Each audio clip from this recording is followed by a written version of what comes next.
Hello friends, welcome back to my channel. Today we will see the drafting virtual message. How to draft virtual message if you are learning in 12th science, commerce or arts. 12th commerce arts science कोई भी अगर class का student है so it is a compulsory question for 4 marks. ये 4 mark के लिए compulsory question पूछा जाता है. कम टाइम में मतलब आपका टाइम कंज्यूमिंग है, मतलब कम टाइम में अगर आप जो क्वेश्चन सॉल्व करते हो और उसमें आपको ज़्यादा से ज़्यादा मार्क मिलते तो ये क्वेश्चन है. तो what is the scheme of marking? Drafting virtual message इसकी स्कीम ऑफ मार्किंग है. कंटेंट के लिए 2 मार्क्स मिलेंगे, sequence and flow of ideas के लिए 1 mark, appropriateness of using language के लिए 1 मार्क. ऐसे टोटल 4 मार्क का क्वेश्चन एग्जाम में पूछा जाता है. अगर एक स्ट्रक्चर आप लर्न कर लेंगे और कोई भी फॉर्मेट में उसको ऐड करेंगे तो आपका इजीली ये क्वेश्चन सॉल्व हो जाएगा. तो आपको कम टाइम में ज़्यादा स्कोर देने वाला ये क्वेश्चन है. So what is the format of virtual message? कोई भी वर्चुअल मैसेज अगर आप ड्राफ्ट करते हैं सॉरी, तो उसका फॉर्मेट क्या होता है? पहले तो जो आपको क्वेश्चन दिया उसे प्रॉपरली आप पढ़ें. उसके बाद आपको पहले वर्चुअल मैसेज जब आप ड्राफ्ट करते हैं तो याद रखना चाहिए कि आपका जो वर्चुअल मैसेज है वो बहुत लंबा है, या मतलब अननेसेसरी 5-6 सेंटेंसेस का नहीं होना चाहिए. 4 सेंटेंसेस में आपका वर्चुअल मैसेज जो है इनफ ड्राफ्ट करके हो जाना चाहिए. तो वर्चुअल मैसेज जब हम ड्राफ्ट करते तो सबसे पहले उसमें डेट डालना बहुत ज़रूरी है. तो पहले डेट आएगा, उसके बाद आएगा टाइम. आप टाइम क्या लिखेंगे जो आपको जैसे मैसेज में दिया गया है. Then name of the person to whom the message is directed. किसके नाम पे आपको मैसेज लिखना है उसका नाम यहाँ पे आपको मेंशन करना है. Then body of the message and after that name of the writer and sender, मतलब जो मैसेज ड्राफ्ट कर रहा है मतलब आपका नाम आएगा. It is a general format of drafting virtual message. After the drafting virtual format, now we will see message writing. How to write message? Most often the input of message come in the form of telephonic conversation. आपको कभी कभी telephonic conversation दिया जाता है 2 लोगों में, और उस कन्वर्सेशन के बेस पे आपको क्वेश्चन पूछा जाता है और उस कन्वर्सेशन के बेस पे आपको क्या करना है, आंसर लिखना है. So point to be remember, जब आप वर्चुअल मैसेज ड्राफ्ट करते हैं तो आपको कौन से पॉइंट याद रखने हैं. तो पहला तो पॉइंट है right the most important detail. आपके दिए गए क्वेश्चन में जो मैसेज आपको कन्वर्सेशन जो दिया गया है उसमें जो इम्पोर्टेंट डिटेल है उसे पिक करिए और वो पूरे इम्पोर्टेंट डिटेल आपके उस मैसेज में आने चाहिए. जैसे कि समझो कोई इम्पोर्टेंट मैसेज किसी फिक्स डेट के बारे में बताया है, इवेंट के बारे में बताया है. समझो कि आपका कोई फ्रेंड है जिसके बर्थडे पार्टी में वो इनवाइट करने के लिए उसने फ़ोन किया था, बट आप फ़ोन लेने के लिए जगह पे नहीं थे और आपकी जगह पे आपकी मम्मी ने कॉल उठाया. तो आपकी मम्मी ने आपको बताना चाहा बट आप नहीं थे और मम्मी को कहा बाहर जाना था. तो मम्मी ने क्या किया, आपका जो मैसेज है वो एक नोट पे लिख के रख दिया, एक वर्चुअल मैसेज लिखा और कहा कि तुम्हारे फ्रेंड का फ़ोन आया था, उसके घर पे उसके बर्थडे पार्टी है, तुम्हें इनवाइट किया है. जो ये इवेंट है, बर्थडे पार्टी कब है, क्या है, टाइम क्या है, ये जो सब बातें आप नोट करते हैं वो है the right the most important detail. Then second point to remember while drafting virtual message, add new और इमेजिनेटिव इन्फॉर्मेशन. आपको एक न्यू और इमेजिनेटिव इन्फॉर्मेशन ऐड करना है. उसके बाद यूज़ ग्रामेटिकल करेक्ट सेंटेंसेस. आप जो भी मैसेज ड्राफ्ट कर रहे हैं उसका ग्रामेटिकल करेक्ट होना बहुत ज़रूरी है. कोई भी स्पेलिंग मिस्टेक, कोई भी ग्रामेटिकल एरर, कोई भी पंक्चुएशन के एरर नहीं होने चाहिए. Then check message before the submit और सेंड, और अब उसको आपको सबमिट पहले चेक करना है. Be friendly and polite while drafting the message. आपको बहुत फ्रेंडली और पोलाइटली मतलब मैनर में उसे लिखना है. Then avoid the words that would create confusion और अ केओटिक सिचुएशन. जिससे कन्फ्यूजन क्रिएट हो जाए, ऐसा फिगरेटिव लैंग्वेज या कोई बम्बास्टिक लैंग्वेज आपको बिल्कुल भी वर्चुअल मैसेज में यूज़ नहीं करना है. आपको बहुत सीधे साधे वर्ड्स में ल्यूसिड लैंग्वेज में उस मैसेज को ड्राफ्ट करना है. तो ये हो गया पॉइंट्स क्या क्या हमें रिमेंबर करने हैं मैसेज ड्राफ्ट करने से पहले. उसके बाद आता है फॉर्मेट. जैसे मैंने पहले ही क्लियर किया कि वर्चुअल मैसेज जब आप ड्राफ्ट करते हैं तो उसमें सबसे पहले आएगा वो है डेट मेंशन करना ज़रूरी है, जो भी डेट होगा। उसके बाद time, then name of the person who message is directed, then body of the message, then name of the sender और the who is writing the message, then write message in a rectangular bracket. जो भी आप message draft कर रहे हैं ना, उसे ऐसा एक फ्रेम बनाना है, रेक्टेंगुलर फॉर्मेट ऐसे बनाना है। इस फॉर्मेट को आपको हाफ समझिए कि आपके अंदर का ये मैसेज है, जैसे आपने अपने फ्रेंड को लिखा है टू फ्रेंड, और जो भी आप मैसेज लिखेंगे उसे क्या बनाएंगे, ऐसा रेक्टेंगुलर फॉर्मेट बनाएंगे। देखो ये बहुत ज़रूरी है, इस पे आपके मार्क्स डिपेंड होते हैं। तो जो भी आप मैसेज ड्राफ्ट करेंगे उसके लिए आप क्या बनाएंगे, मानो कि ये मैसेज है और इस मैसेज के लिए मैंने क्या कर दिया, एक ऐसा रेक्टेंगुलर ब्रैकेट बनाया या एक रेक्टेंगुलर शेप में उस मैसेज को ड्राफ्ट कर दिया। ऐसे जब भी आपका ड्राफ्ट मैसेज लिख के हो जाए तो ऐसा उसे रेक्टेंगुलर फ्रेम देना ना भूले। Then after that what are the tips and the word limit of message should be 50 to 100 words only. मतलब आपका जो मैसेज आप ड्राफ्ट कर रहे हैं ना, वो विद इन आपका 5 सेंटेंसेस में कंप्लीट हो जाना चाहिए। अननेसेसरी ऐसे की तरह आपको बहुत बड़ा मैसेज नहीं लिखना है, नहीं तो आपके मार्क्स कम हो जाएंगे।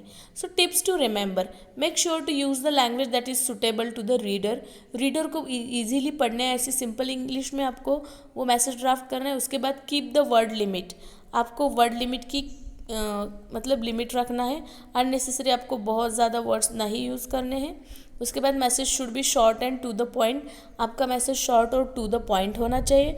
उसके बाद plan before you pen, just make a list of all, पहले आप मैसेज को, जो कन्वर्सेशन आपको दिया है या जो इन्फॉर्मेशन क्वेश्चन में दी है उसे ज़रूर एक बार पढ़ें और उसके बाद ही आप मैसेज ड्राफ्ट करना शुरू करें। और check that, double check is there any inaccuracy और ग्रामेटिकल एरर और स्पेलिंग को, ग्रामेटिकल एरर को ज़रूर चेक करें।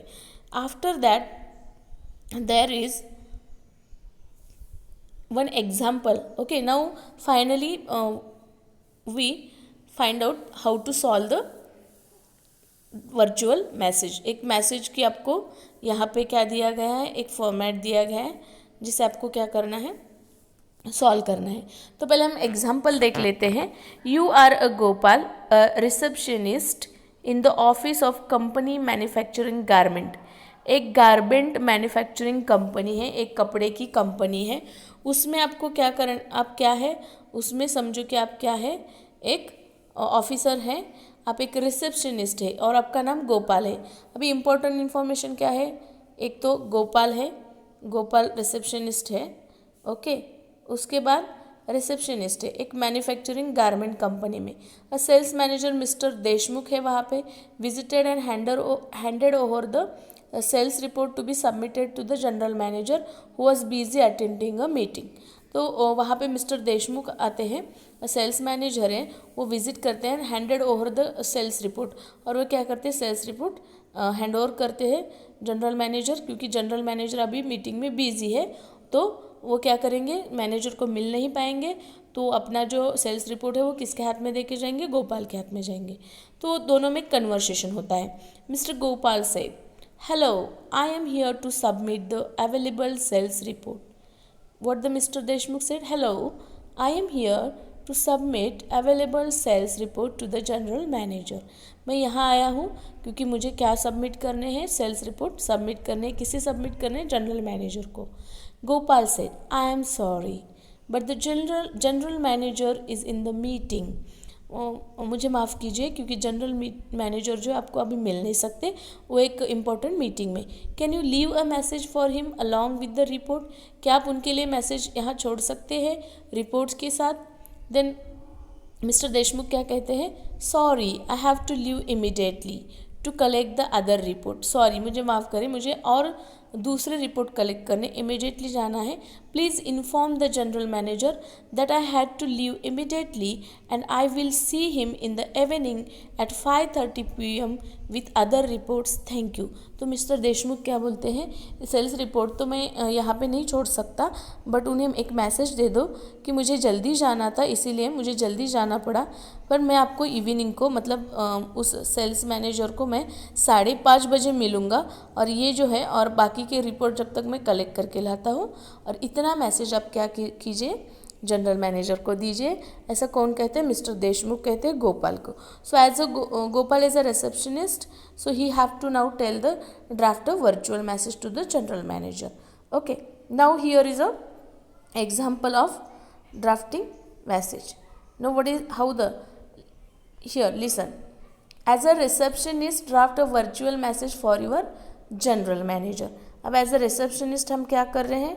जनरल मैनेजर को मैसेज ड्राफ्ट कर रहे हैं. देखो यहाँ पे भी एग्जाम्पल में इस ड्राफ्ट को क्या दिया गया है? एक बॉर्डर बनाया गया है. So it is comes under your marks. आपको इसके मार्क्स मिलेंगे. Okay, so here message is finally we are going to drafting. Okay, the message now the date is very important. First of all it is a March 11 AM. कब message draft किया है? 1 March को 11 बजे सुबह. Respected general manager. अभी virtual message Gopal किसके लिए draft करेगा? जनरल मैनेजर को, इसीलिए उसका नाम पहले आ गया. Then sales manager mister Deshmukh visited this morning. He handed over the sales report. You were busy in the meeting. अब वो क्या वर्चुअल मैसेज ड्राफ्ट करेगा कि यहाँ पे sales manager mister Deshmukh visit करके गए, वो सुबह में आए थे, उन्होंने एक सेल्स रिपोर्ट भी यहाँ पे दिया है. एंड जब कभी आए थे वो? You were busy in the meeting and mister Deshmukh had to leave immediately to collect the other report. So he left a message for you that he would see you in the evening at 5:30 PM with other reports. Now what's the matter? Sales manager mister Deshmukh यहाँ आए थे सुबह में. जब आप कहाँ थे? आप मीटिंग में बिजी थे. You were busy in the meeting and mister Deshmukh had to leave immediately. और मिस्टर देशमुख को इमीडिएटली जाना था to collect the other reports. So he left and he left a message for you. और उन्होंने आपको एक मैसेज देने बोला है. And that he would see you, he would meet you in the evening of 5:30. 5:30 बजे शाम को आपको वो मिलेंगे with other reports. And in the last जो मैसेज ड्राफ्ट करता है वो गोपाल, और वो कौन से पोस्ट पे? Reception. This is how you have to write virtual message. Okay, so it is a fine example. Do practice at home after watching a video और वाइल वॉचिंग अ वीडियो. अब वीडियो देखते देखते इसके notes बनाइए. जितने ज़्यादा practice कर सकते उतनी प्रैक्टिस कीजिए ताकि आपको 4 के 4 मार्क्स एग्जाम में मिले. Now here one more example now we will see, or maybe we will see in the next lecture the next example of drafting virtual message. If you really like my videos, then please like the videos. Thank you.